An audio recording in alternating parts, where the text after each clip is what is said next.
நீங்கள் வந்து இன்னும் ஒரு 2 மணி நேரம் இருக்குமா, நான் 3 பாக்கெட் தம் அடிச்சிருக்கேன். அது என்னமோ தெரில, ஒரு 4-5 நாளாக தூக்கமே இல்லை. சில விஷயங்கள் என் மண்டைக்குள்ளே ஓடிக்கிட்டே இருக்கு.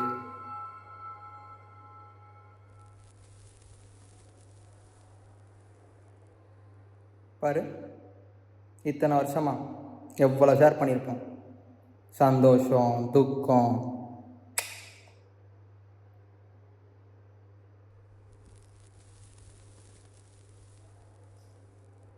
அதானே சொன்னேன், பிரதர்ஸ் டில் தி எண்ட்.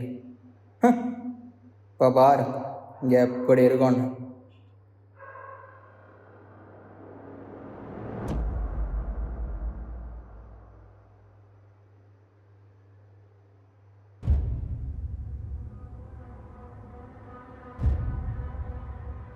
நீ இந்த பட்டு போன மரங்களை பார்த்துருக்கியா?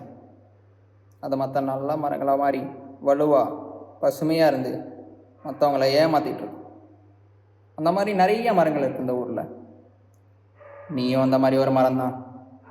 மனசாட்சியே இல்லாமல் கூடவே இருந்து குருடாக இருந்த என் முதுகில் குத்திக்கிட்டேன்.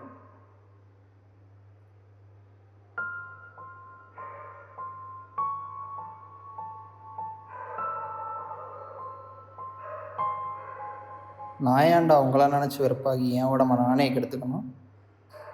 சரி, இருக்கட்டும். இதுதான் என் முதலும் முடிவும்.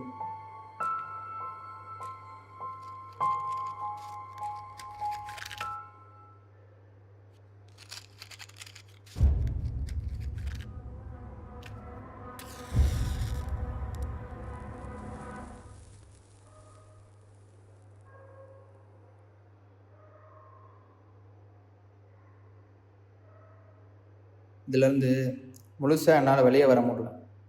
சீக்கிரம் கடந்து போயிடலான்னு பார்த்தேன், மறக்கணும்னு நினச்சேன். ஆனால் நான் எப்போல்லாம் என் கண்ணை மூடுறனோ அப்போல்லாம் முகரை இந்த முகரை வந்து சிரிக்கும். என்னை அப்படியே ஏதேதோ பண்ண வைக்கும். என்ன பண்ண? உன்னை பார்க்காம இருக்கணும்னா உன்னை கொலை தான் பண்ணணும். கொலை பண்ணால் அது சோஷியலி ராங், எனக்கு தண்டனை கிடைக்கும். ஆனால் நான் இப்போ அனுபவிச்சுட்டு இருக்க தண்டனை நாராக தண்டனை. என்கிட்ட இருக்கிற எல்லாத்தையும் நீ எடுத்துக்கிட்ட.